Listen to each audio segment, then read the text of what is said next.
जी dear students, कैसे हैं आप? आई होप आप सब ठीक हैं। आज के इस वीडियो में हम बात करेंगे आपसे चैप्टर नंबर 5 क्लास 9 केमिस्ट्री, और आज का टॉपिक होगा हमारा बॉयल्स लॉ। अब बहुत से बच्चे जो हैं वो बॉयल्स लॉ को जो है वो समझना चाहते हैं कि बॉयल्स लॉ जो है ये क्या होता है, लेकिन उनको समझ में नहीं आता। तो इस वीडियो के एंड तक इंशाल्लाह आपको सारी बातें क्लियर हो जाएंगी, और इसके अलावा अभी डिस्क्रिप्शन में जो लिंक्स हैं उनको आप फॉलो कर सकते हैं नोट्स के लिए और मजीद अपनी किताब की वीडियोस के लिए। तो स्टूडेंट्स, अगर हम let's say that Boyle's law की अगर हम बात करें तो रॉबर्ट बॉयल बेसिकली जो है पूरा नाम था इस साइंसदान का, जो बेसिकली काम कर रहा था गैसेस के ऊपर। वो दो चीज़ों को देखना चाह रहा था कि जो प्रेशर है और वॉल्यूम है उसका आपस में क्या ताल्लुक है, यानी कि प्रेशर और वॉल्यूम का आपस में क्या ताल्लुक है। जैसे एक सिरिंज होती है, आप लेट्स से दैट अगर उस पर प्रेशर लगाते हैं तो सिरिंज के अंदर जो गैस होती है अगर आप साइड से इसको बंद कर दें तो आपके प्रेशर लगाने से आपको पता है कि उसका वॉल्यूम क्या हो जाता है, कम हो जाता है। ठीक है, प्रेशर लगा देने से अगर सिरिंज है एक साइड उसकी आपने बंद कर दी है, लेट्स से दैट कि ये हमारे पास सिरिंज है और इसकी जो नीडल वाली साइड थी ये हमने नीडल उतार दी है और ये साइड इसकी क्या कर दी है, हाथ से बंद कर दी है। और ये जो इसका पिस्टन है बेसिकली, अगर आप यहाँ से जोर लगाएंगे तो हो सकता है कि ये आगे मूव कर जाए और इसका जो वॉल्यूम था, यू कैन से कि जो गैस थी लेट्स से दैट इसमें कोई ना कोई वॉल्यूम था, लेट्स से दैट कोई ना कोई वॉल्यूम था V1, लेकिन pressure let's say that pressure जो लगा रहे थे आप वो P1 लगा रहे थे, लेकिन कुछ टाइम के बाद जब आपने प्रेशर बढ़ाया यानी प्रेशर बढ़ा दिया तो P2 कर दिया, तो इसका जो पिस्टन है वो आगे की तरफ मूव कर जाएगा। ठीक है, तो क्या होगा, वॉल्यूम अब चेंज हो गया, पहले वाला तो वॉल्यूम ना रहा ना, वो V2 हो गया। तो बेसिकली ये पता लगाना चाह रहा था Boyle's at the very beginning of his time कि भाई आखिर प्रेशर का और वॉल्यूम का क्या ताल्लुक है। तो फिर अभी जो मैंने आपको एक एक्सपेरिमेंट बताया इसमें क्या समझ में आई कि प्रेशर और वॉल्यूम में ताल्लुक है। अगर प्रेशर बढ़ा तो वॉल्यूम कम होगा, यानी कि अगर वॉल्यूम ज्यादा करना है तो प्रेशर को कम करना पड़ेगा। तो हमें एक बात की समझ में आई कि प्रेशर और वॉल्यूम का आपस में ताल्लुक कम ज्यादा होने वाला है। कम ज्यादा होने से मुराद है इनवर्स, यानी कम ज्यादा से ये मुराद है कि लेट्स से दैट कि अगर हमारे पास वॉल्यूम का इनवर्स रिलेशन है प्रेशर के साथ, यानी कि अगर लेट्स से दैट कि वॉल्यूम अगर आप बढ़ाओगे तो प्रेशर को क्या करना पड़ेगा, अगर वॉल्यूम को आपने कम करना है तो प्रेशर को आपको बढ़ाना पड़ेगा, यानी प्रेशर बढ़ेगा वॉल्यूम कम होगा, अगर प्रेशर कम होगा तो वॉल्यूम ज्यादा होगा। ये उसने रिलेशन बताया, that is basically Boyle's law. ठीक है, तो इसकी हम डेफिनेशन लिख के आपको बता देते हैं कि आखिर बॉयल्स लॉ की क्या डेफिनेशन थी। स्टूडेंट्स, डेफिनेशन से पहले एक बहुत इंपॉर्टेंट पॉइंट मैं आपके साथ रेज करूंगा और वो ये है कि यहां पर आपने एक चीज को नहीं छेड़ना। तीन चीजें होती हैं, प्रेशर, वॉल्यूम, टेम्परेचर। यहां पे आपने टेम्परेचर को नहीं छेड़ना, बॉयल्स लॉ में टेम्परेचर को नहीं छेड़ना, यानी टेम्परेचर आपने कांस्टेंट रखना है। टेम्परेचर जो होगा वो क्या होगा, कांस्टेंट होगा। टेम्परेचर नहीं आप इसको डिस्टर्ब कर सकते।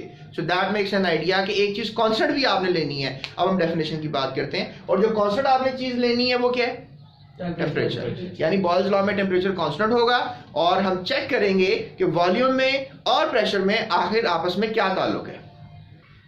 तो स्टूडेंट्स, ये लॉ जो था वो बेसिकली दिया गया था 1662 के अंदर, और इस लॉ के हिसाब से ये है कि जो वॉल्यूम है किसी भी given mass of a gas का, यानी कोई भी आपके पास, जिस तरह मैं बात कर रहा था कि ये एक पिस्टन है और डेफिनेटली ये उसका पिस्टन है, और ये बेसिकली क्या है, एक वॉल्यूम है। लेट्स से दैट ये प्रेशर जो यहाँ पे लग रहा है वो V1 है, और यहाँ पे जो वॉल्यूम है वो भी, सॉरी प्रेशर जो लग रहा है वो P1 है और जो वॉल्यूम है वो V1 है। तो लिहाजा ये जो इसमें गैस है इस वक्त सिरिंज के अंदर, डेफिनेटली इसका कुछ ना कुछ तो वजन होगा ना, given mass of a gas.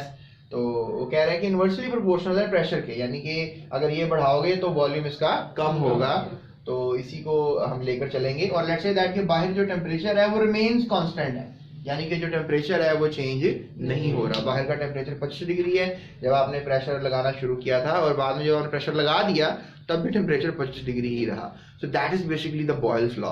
अब आपको यहाँ पर हम दो सिचुएशन क्रिएट कर देते हैं। लेट्स से दैट आपके पास सिचुएशन नंबर 1 ये है, और सिचुएशन नंबर 2 वो है कि जब आपने प्रेशर लगा दिया तो आपको पता है कि प्रेशर लगा देने के बाद पिस्टन जो है, ये पिस्टन है बेसिकली, लेट्स दैट पिस्टन तो हम इसको नहीं कहते, लेकिन छोटा सा पिस्टन, नन्ना पुन्ना सा पिस्टन, यू नो। तो अब ये जो पिस्टन है ये क्या करेगा, मूव करेगा, और इसका जो वॉल्यूम है ये क्या हो जाएगा, वॉल्यूम 2 चेंज हो जाएगा ना। जो वॉल्यूम 1 है जो भी था, अब जो वॉल्यूम 2 है वो तो वॉल्यूम 1 जैसा नहीं है ना, फिर चेंज हो जाएगा, फिर V2 कह रहे हैं इसको। और जो यहाँ प्रेशर था, लेट्स से दैट कुछ भी प्रेशर था, लेकिन यहाँ पे जो प्रेशर होगा डेफिनेटली बढ़ा दिया अब आपने, तो यहाँ प्रेशर P1 जैसा नहीं है, इसलिए इसको P2 कहेंगे। तो यहाँ पर एक और चीज को नोटिस किया गया कि अगर हम लेट्स से दैट इस चीज को नोटिस करते हैं कि अगर हम P इज इनवर्सली, सॉरी यहाँ पर हम P नहीं लिखेंगे, यहाँ पे लिखेंगे V is inversely proportional to P, और टेम्परेचर जो है वो क्या है, टेम्परेचर जो है वो बेसिकली क्या है, कांस्टेंट है। तो अगर हम लेट्स से दैट इस चीज को जो है लेते हैं इन अ वे कि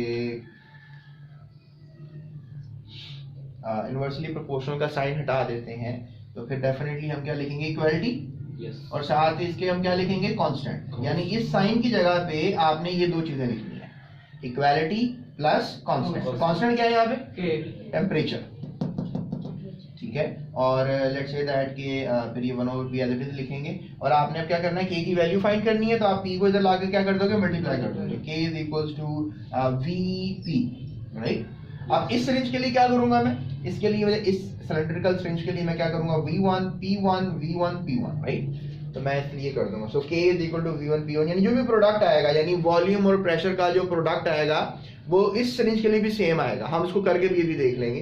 लेट्स से दैट यहाँ पे हमारे पास जो अब वैल्यू है p is basically inversely, sorry मैं बार बार p लिख देता हूँ, v is inversely proportional to p।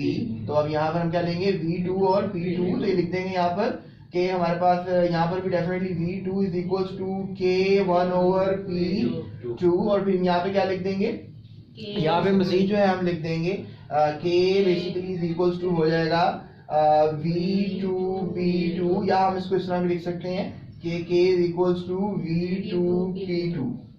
अब स्टूडेंट्स मैं आपको एक चीज बावर करवाना चाहता हूँ, यहाँ पे एक चीज मैं आपको बता देना चाहता हूँ यहाँ पे कि अब लेट्स से वैल्यूज प्लेस कर देते हैं। लेट्स से दैट कि हमारे पास यहाँ पे प्रेशर जो है वो 1 है, लेट्स से दैट कोई मसला नहीं, 1 atm क्या लेते हैं प्रेशर को हम 1 atm, और यहाँ पे जो वॉल्यूम है वो लेट्स से दैट हमारे पास 1 atm अगर प्रेशर है, let's say that 2 atm pressure है, लेट्स से दैट हमारे पास यहाँ पे 2 atm प्रेशर है, और हमारे पास वॉल्यूम है 1 dm3, ठीक है। यहाँ पे जो हमारे पास वॉल्यूम है वो है 1 dm3, तो लिहाजा हमने यहाँ पर क्या लिख दिया, 2 लिख दिया है ना, 1 लिख दिया, राइट, और हमने p का लिख दिया 2 लिख दिया, यानी मल्टीप्लाइड बाय 2।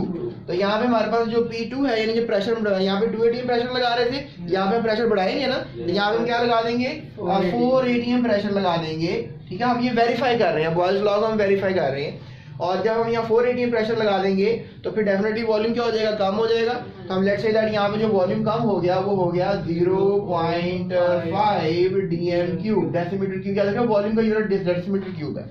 अब यहाँ पे हमारे पास वॉल्यूम की क्या वैल्यू है, 0.5, और यहाँ पे प्रेशर की क्या वैल्यू है, 4 atm, राइट। तो अब हमारे पास 0.5 को 4 से मल्टीप्लाई करोगे, वी हैव 2 आंसर, और यहाँ पर हमारे पास 1 को 2 से मल्टीप्लाई करोगे, हमारे पास यहाँ पर आंसर 2 है, यानी k की वैल्यू क्या है, 2 है, यहाँ पर भी k की वैल्यू क्या है, 2। तो हम स्टूडेंट्स कह सकते थे कि जो हमारे पास यहाँ पर वैल्यू थी, लेट्स से दैट यहाँ पर क्या वैल्यू थी, v1 p1, जिसकी वैल्यू क्या थी 2, और यहाँ पे हमारे पास वैल्यू थी v2 p2, तो लिहाजा हम कह सकते हैं ना कि v2 जो है p2 के बराबर है, v1 p1 बराबर है v2 p2 के, क्योंकि यहाँ पे वैल्यू 2 थी। तो यानी ये किसकी वैल्यू है, k की, ये किसकी वैल्यू है, k की, तो k और k आपस में बराबर आ गए, तो हम v1 p1 को भी बराबर ले सकते हैं। तो ये बेसिकली मैंने आपको वेरीफाई भी कर दिया कि जो बॉयल्स लॉ है वो v1 p1 is equal to v2 p2 के बराबर है। So that makes an idea of Boyle's law, and I hope so कि हमने वेरीफाई भी कर दिया। और आपकी बुक में जब ये लिखा हुआ है, यहाँ पर ये सिलेंडर्स बने हुए हैं और फिर ये वेरिफिकेशन लिखी हुई है और पैराग्राफ लिखा हुआ है, सेम मेरे लफ्ज ही इंग्लिश में लिखे हुए हैं। तो आप उसको आप रीड करेंगे तो आपको इंशाल्लाह ये बात समझ में आ जाएगी कि अगर प्रेशर बढ़ता चला जाएगा तो वॉल्यूम एक हिसाब से कम हो रहा है, और जब हम उसका प्रोडक्ट लेंगे वॉल्यूम और प्रेशर का, तो हमारे पास सारों का आंसर क्या आएगा, 2 atm पर dm3 आंसर आएगा, और जो कि सेम होगा। तो इसमें मैं आपसे एक ये बात कर रहा हूँ। इसके अलावा यहाँ पर एक टेस्ट योरसेल्फ 5.2, अभी आप YouTube सर्च बार पे दोबारा लिखें test yourself 5.2 space GS Academy, तो आपको एक वीडियो नजर आएगी जिसमें सारे टेस्ट योरसेल्फ के आंसर आपको बताए हुए हैं। आपने कोई भी टॉपिक सर्च करना हो तो आप उस टॉपिक का नाम लिख लें, तो आपने लफ्ज़ सही लिखने, स्पेस जीएस एकेडमी लिखें, तो आपको कोई भी वीडियो रैंक करती हुई मिलेगी, एक अच्छी चीज़ है। उसके अलावा स्टूडेंट्स ये छोटा सा एक पिंक पैराग्राफ है, इसमें ये बताया गया है, इसके अंदर क्या बातें हैं ये भी मैं आपसे अभी इसी लेक्चर में शेयर कर देता हूँ। स्टूडेंट्स इस बॉयल्स लॉ में आपने देखा कि गैसेस का वॉल्यूम जो है वो कम होता है प्रेशर के बढ़ जाने से, टेम्परेचर कांस्टेंट रखना है, ये आपने भूलना नहीं है। 1662 के अंदर ये बातें बॉयल्स से शेयर की थी। अगली बात जो मैं आपसे करने लगा हूँ वो ये है कि आपका ब्लड भी प्रेशर लगा रहे हैं, ठीक है। वो उन्होंने उस पैराग्राफ में ये बातें की हैं, तो उन्होंने कहा कि जो आपका ब्लड प्रेशर होता है बेसिकली वो नॉर्मल जो ब्लड प्रेशर होता है वो 120/80 मिलीमीटर ऑफ Hg होता है, ठीक है। यानी 120 मिलीमीटर Hg आपका एक ब्लड प्रेशर होता है जब आपका खून बॉडी में जाता है, और जब डेफिनेटली बॉडी से घूमकर वापस दिल में खून आता है तो वो आपका 80 मिलीमीटर ऑफ Hg प्रेशर होता है। तो आपको याद रह जाएगी ये बात? चलिए वेरी गुड। तो ये प्रेशर ये कट जाते हैं आपस में। तो 120/80 जो है आपके पास होता है आपका नॉर्मल ब्लड प्रेशर। लेकिन लेट्स से दैट कि आप इस वाले प्रेशर को जो भी ज्यादा होता है इसे हम कहते हैं सिस्टोलिक ब्लड प्रेशर, ठीक है। Systolic blood pressure.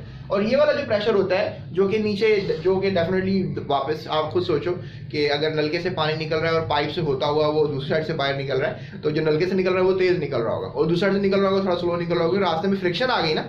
जब ब्लड जब निकलता है आपकी बॉडी में तो घूमकर वापस जब आप आता है आपके हार्ट में वापस आता है तो फिर जाते हुए तो उसका प्रेशर ज्यादा होता है, 120 मिलीमीटर ऑफ Hg। ये नॉर्मल बात कर रहा हूँ, कोई एडल्ट के अंदर एक आम सा जो एक इंसान जो कि एक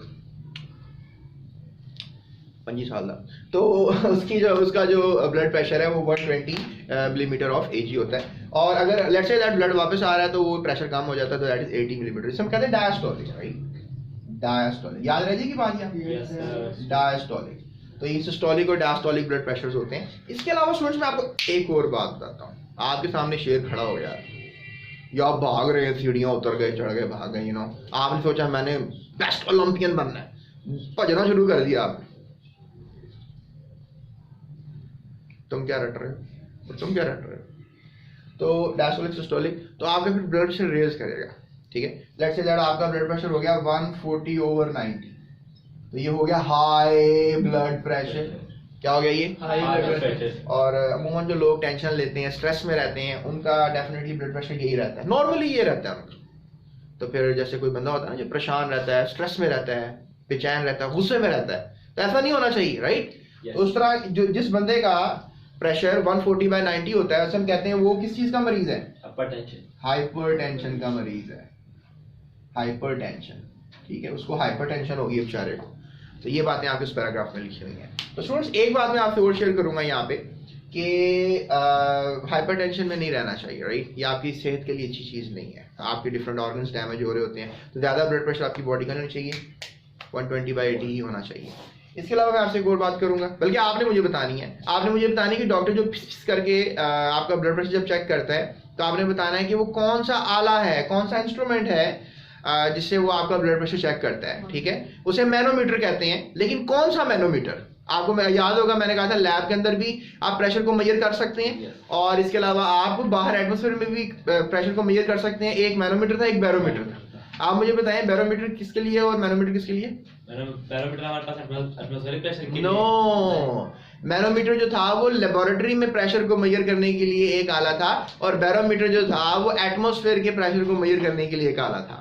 अब मैनोमीटर देखे ना, खुद सोचे ना, डॉक्टर अब मैनोमीटर का इस्तेमाल कर रहा था, वो लैब के अंदर अपने ऑफिस में डॉक्टर के रूम में बैठा हुआ है ना, तो मैनोमीटर हुआ ना जो इंटरनल प्रेशर को मेजर कर रहा है। तो आपने मुझे बताना वो कौन सा मैनोमीटर जो डॉक्टर इस्तेमाल करता है, राइट। ये कमेंट में आपका इंतजार कर रहा हूँ और आपने देख के मुझे बताना है। So that's it, thank you so much, अपना ख्याल रखिएगा। ये था हमारा आज का टॉपिक बॉयल्स लॉ, जिसमें हमने सीखने की पूरी कोशिश की क्या होता है बॉयल्स लॉ। और आपको बोर्ड में ये लॉन्ग क्वेश्चन आता है, तो आपने इसको लॉन्ग क्वेश्चन के तौर पे ही तैयार करना है। अगर आपको इस सवाल के नोट्स चाहिए तो मैंने डिस्क्रिप्शन में नोट्स दे दिए हुए हैं, वहां से आप डाउनलोड कर सकते हैं। That's it, thank you so much, अपना ख्याल रखिएगा। दूसरों का भी इस वीडियो को दोस्तों के साथ शेयर कीजिएगा और नोट्स को भी। That's thank you so much.